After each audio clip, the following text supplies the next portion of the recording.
What would you do if the person you loved most in this world, someone you buried with your own hands, suddenly started texting you again? At first I thought it was just a sick prank. The messages were simple, harmless even. Just one word, hello. But then, the texts became darker. They mentioned things only my dead friend could know. Secrets, memories, details no stranger could possibly guess. And when I tried to block the number, it didn't stop. In fact, that's when it got worse. Every night at exactly 3:15 a.m., my phone buzzed, and the words on my screen weren't just messages anymore.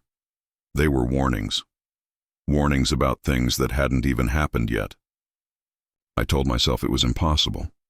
I told myself I was imagining it. But then, one night, I followed the instructions in the text, and that's when my nightmare truly began. Jake was more than my best friend. He was like my brother. We grew up next door to each other and did everything together. 23 years of stupid jokes, crazy dares, and the kind of friendship you see in movies. The night he died, I wasn't there. That choice still eats me alive. Come on, man. Let's go for a drive, he said, car keys in his hand. His eyes had that look. The one that meant adventure, the one I could never say no to. But I was so tired from working 2 shifts that day. Tomorrow, I said, falling onto my couch.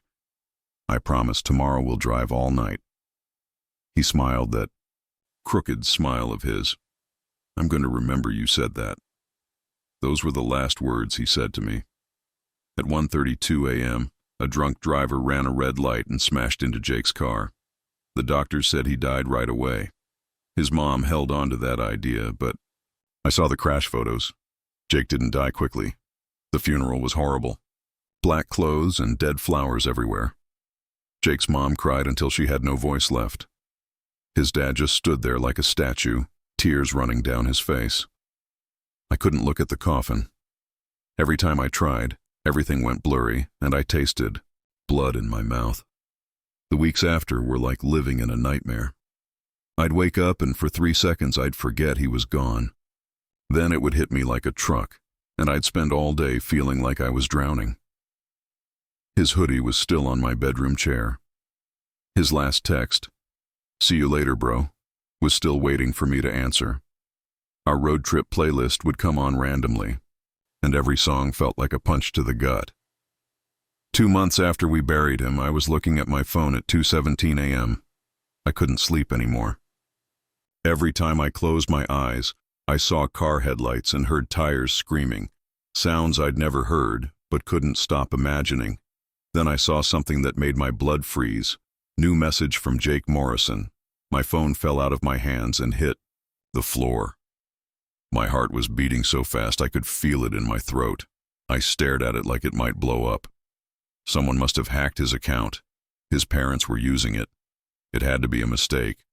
But when I picked it up, Jake's picture smiled back at me. The same photo from the week before he died. Him standing next to his car, wearing that stupid backwards hat, smiling like everything was perfect.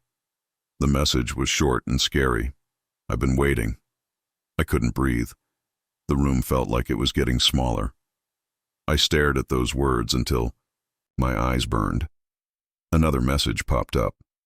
Why didn't you come with me that night? The question I'd asked myself a million times was now staring at me from my phone screen. My hands shook so bad I could barely hold it. If I'd gone with him, would I be dead too? Or would I have saved his life somehow? I couldn't type anything back.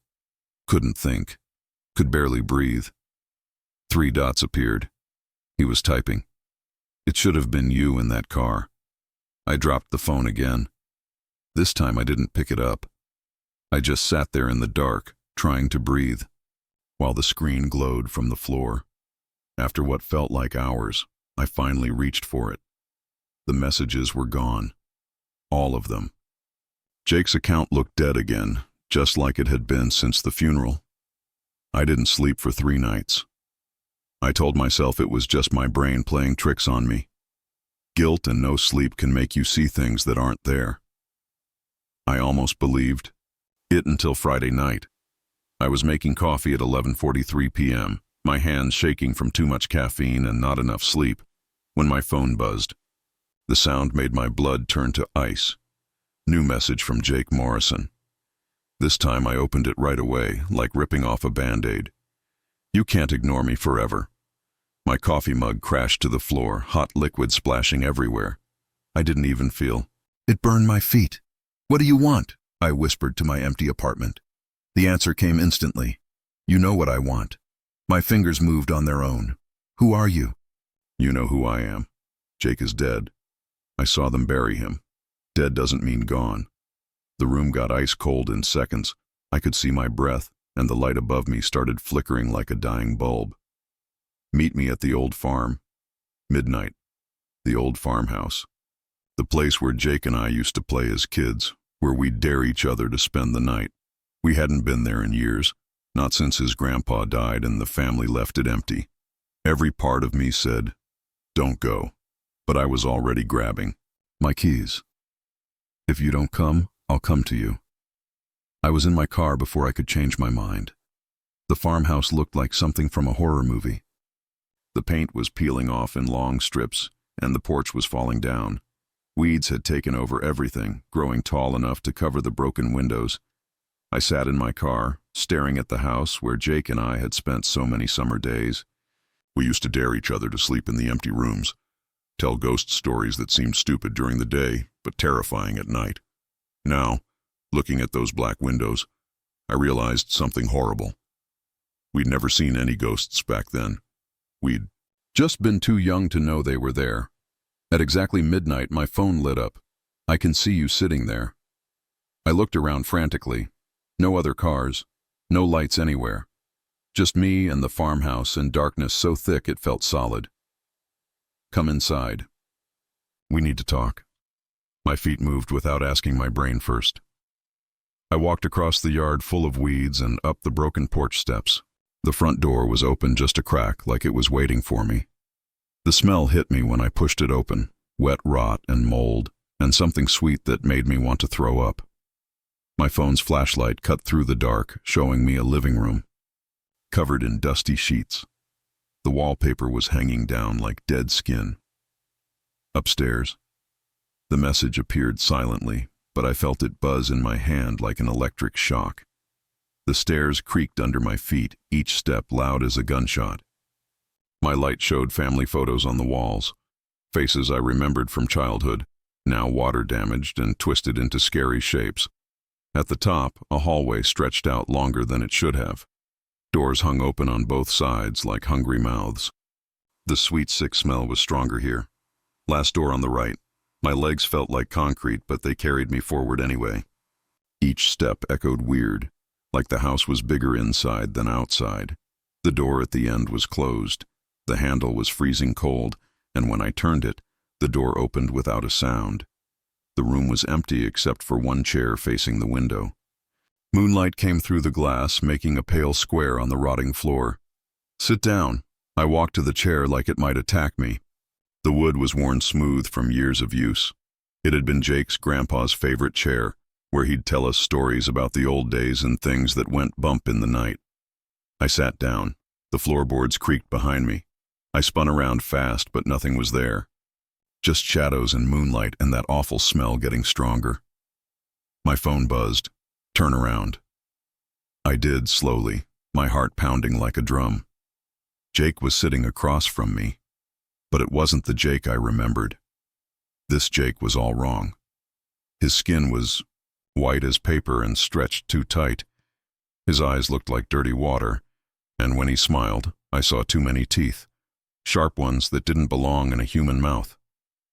Jake, I whispered, even though I knew it wasn't really him. He tilted his head, sideways with a crack like breaking bones. My phone buzzed in my hand. You left me to die alone.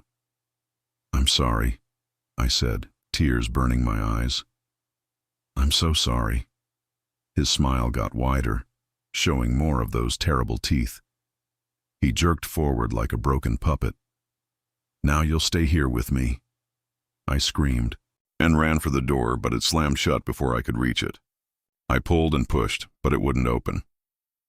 Behind me, I heard footsteps, too fast, too heavy, shaking the whole house. I didn't look back. I couldn't. I ran down the hallway, past all those terrible doors. Some were open now, showing me things I never wanted to see. The hospital where Jake died, his smashed car, his coffin slowly closing. Finally, I reached stairs and ran down them, almost falling. My lungs were on fire, but I kept running. The front door was right there. But when I got to it, my heart sank. It was boarded up. Big pieces of wood nailed across it, blocking my way out. That hadn't been there when I came in. You're not leaving. The sound of laughter filled the air. Jake's laugh, but twisted and wrong, like it was coming from a broken radio. It was everywhere. Behind me, above me, inside my head. Then, silence. My phone buzzed one last time. Look outside. I looked through a crack in the boarded window and almost fainted.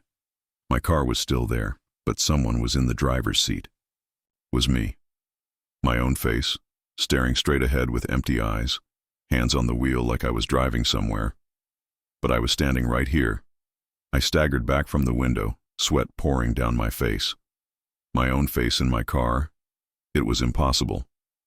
I wanted to scream, but no sound came out. Behind me, the floor creaked. I turned around and there he was again. Jake, or the thing wearing Jake's face. His body flickered like a broken TV, and his smile was too wide for any human mouth. Jake, I whispered, but I knew it wasn't him anymore. His head snapped to the side with that horrible cracking sound. Stop running. This is where you belong now. I backed up until I hit the wall. Jake stepped closer, and every step sounded like bones breaking and healing over and over. You left me alone that night. You let me die. Now you'll stay here forever. I couldn't move, couldn't breathe, couldn't think. The thing that looked like my best friend reached out with fingers that were too long, too white, too sharp. The last thing I remember is the sound of my own voice screaming, getting swallowed up by darkness. They found me 3 days later, passed out in my car outside the farmhouse.